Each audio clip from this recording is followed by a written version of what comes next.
Hello, welcome back to my channel. My name is Kelsey and I'm here today to do my August TBR.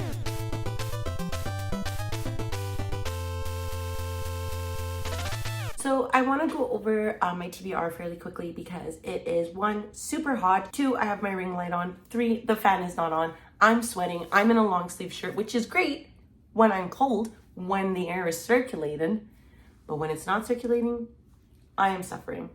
So let's get through this fairly quickly. Like usual, I have a couple of arcs to get through this month. The first arc is one that actually came out in July.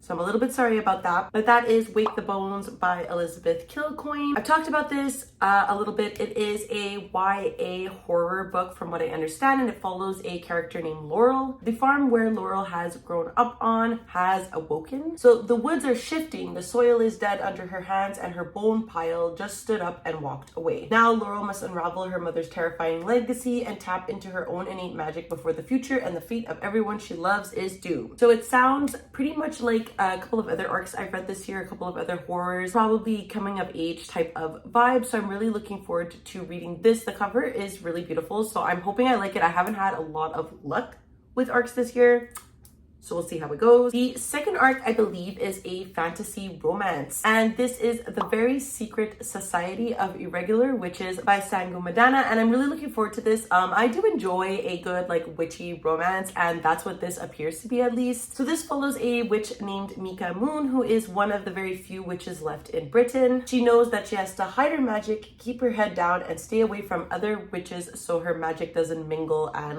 cause attention to herself. Mika has an online account where she posts about being a witch, and she thinks that nobody will take it seriously, no one will notice until obviously someone does. This takes her to a house called the Nowhere House where 3 young witches reside who want to be taught by Mika. So we'll see how this goes. I'm looking forward to it. There's no mention, the handsome and prickly librarian named Jamie. So we'll see how this goes. Sounds really cute. I'm just looking for some fun rompy romance this summer. And the reason that I'm looking for fun romances to read is because I have quite a hefty classics TBR. So we'll get into the main fuckers of this TBR. I need to tackle them someday. I decided August is the month to do it. So if you've been watching my channel for a while, you will know that in the month of January, I did make a video where I was talking about the 30 books I need to read before I turn 30. It's slowly approaching. It is August. My birthday is in January. I'm freaking out a little bit. We have quite a stack to go through, and the majority of those books happen to be classics. I will leave a link also above to that video because I think I talk a little bit more about these books than I want to in this video, but we'll see what happens. Maybe I don't talk about anything new. The first book I would really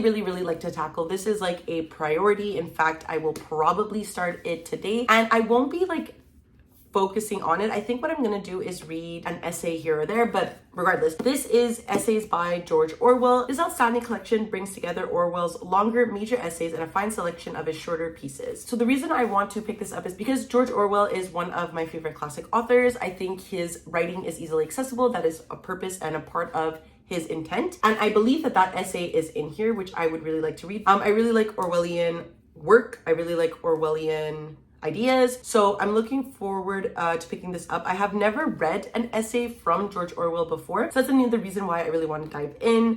It is a chunker. I'm quite terrified, especially of the longer essays. I'm just hoping that his writing in his essays is just as accessible, if not more, than his fiction work. I really want to enjoy this. I really want to love it. Looking very heavily for this. I've been putting it off for years. Next, we have another easily accessible classic. This is Anne of Green Gables by Anne L. Montgomery. If you don't know, this is the classic of Canadian classics. Everybody knows this story. Everybody's watched some form of an adaptation of Anne of Green Gables. I have definitely on YTV in my youth watched the movies of Anne of Green Gables. If you don't know what this story is about, it follows a pair of siblings named Marilla and Matthew, and they are starting to need more help on their farm. They want to adopt a boy so that he can help out on the farm, but what they end up discovering is that the orphan that they will be fostering is young Anne. So Anne is filled with imagination. She's kind of a little troublemaker, and the family kind of has to adjust with living with one another. I love the story of Anne of Green Gables in the adaptations that I've watched of it. However, I have never read the original classic, and when I saw these beautiful editions, I knew that I had to pick it up. I don't have the entire collection, but I want to see if I really enjoy L.M. Montgomery's writing and I really enjoy the story of Anne to possibly continue, because I don't know anything else about Anne, what happens to her after this one book. So it is a middle grade. I'm thinking I will probably get to this quickly, so another one for the list. And then because the usual form and the usual way of classics that I tend to enjoy is classic dystopians. Like I mentioned before, I really like Orwellian literature, so anything that is like dystopian-esque is my jam. And part of that, one of the classics I really want to read that I haven't gotten to yet is Fahrenheit 451 by Ray Bradbury. I've never read anything from Ray Bradbury before, but I know of him, of his name. He's fairly mostly popular in the like dystopian type of classic literature, just as I think well known as George Orwell. But this book, you might recognize this title because gorgeous, incredible, amazing, show-stopping Michael B. Jordan was in the adaptation of this. So from what I understand from that trailer, this seems to follow a fireman, right? Guy Montag is a fireman, yes, but the firemen in these books are not the ones that put out the fire, but in fact, they start the fires by burning books. Books are the most illegal of commodities. And then obviously this all changes when he meets a woman who like changes his mind and like opens his mind to the rest of the world, whatever. It's pretty short, which is why I wanted to pick it up. How much is it? Oh, we also have some essays in here. There is an entire back portion of the novel that is history, context, and criticism, which I would honestly be down to read, but the actual book of Fahrenheit 451 is only 158 pages. So we got this. I think I could possibly get through those 3 classics fairly quickly.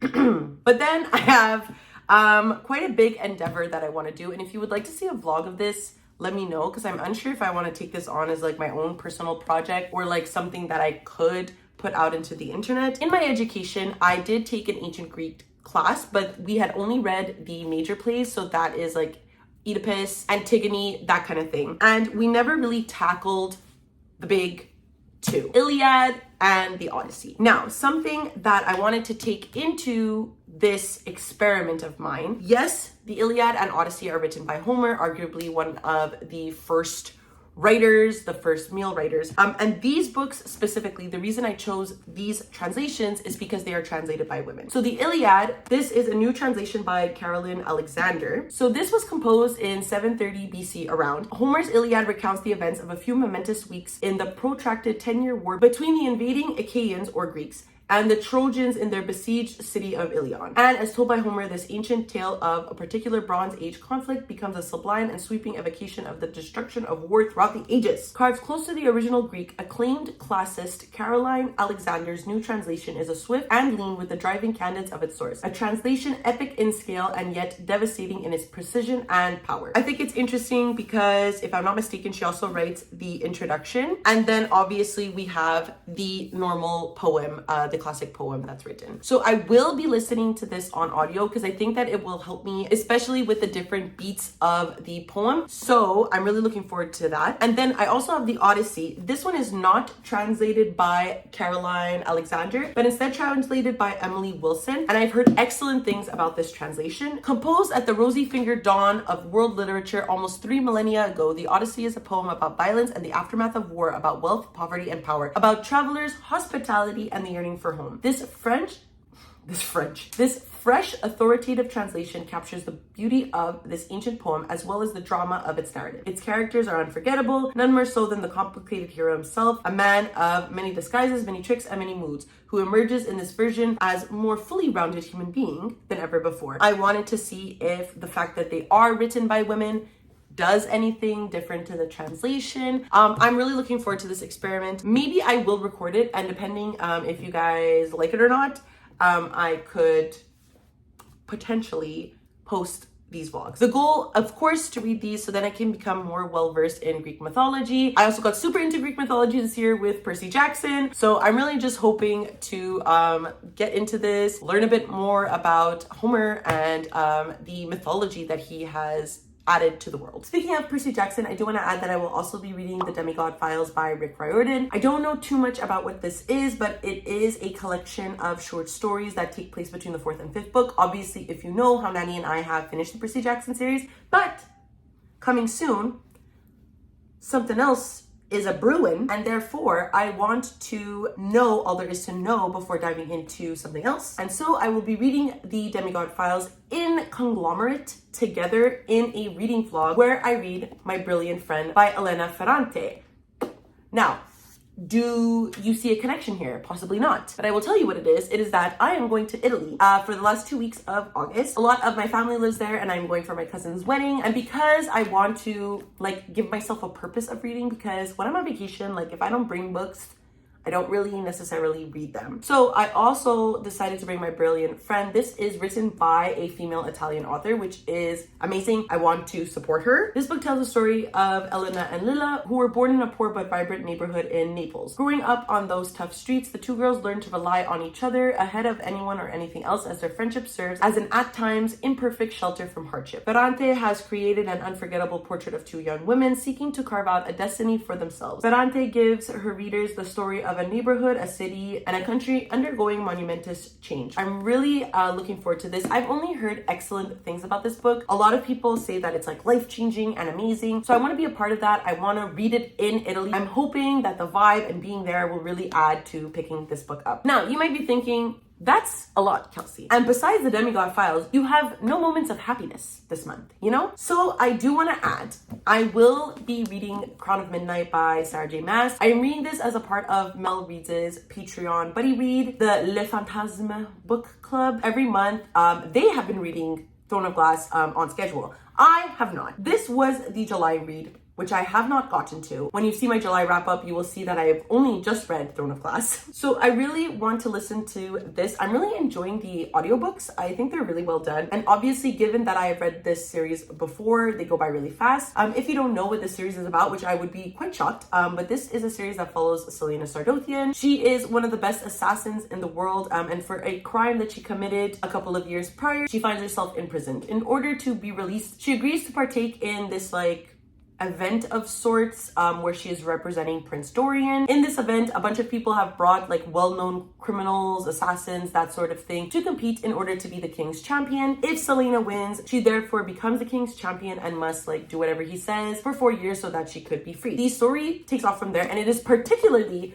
within this book that it really takes off. So I'm very excited to reread it. I haven't reread it in years. And if you don't know, I am also very keen to reread these books because of a spoiler that I will not mention, which happens at the end of one of Sarah J. Maas's other books. I just think Sarah J. Maas has the potential to be a genius.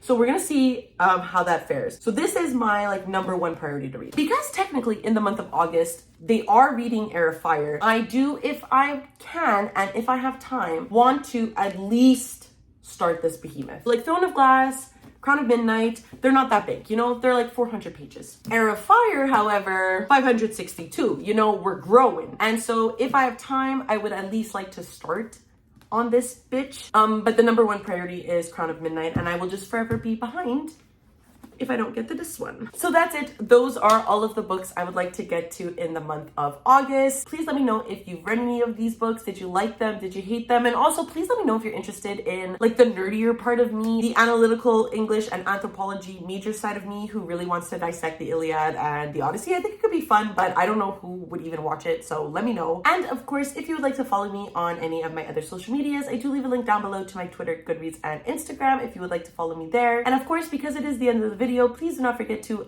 subscribe, and ring the notification bell. I always tell you it does wonders for my channel, and it makes me feel really good and keeps me motivated to posting videos. So thank you so much if you have. And that's it. I never know how to end these after that little spiel, and I feel awkward. So I will see you next time. Okay, bye.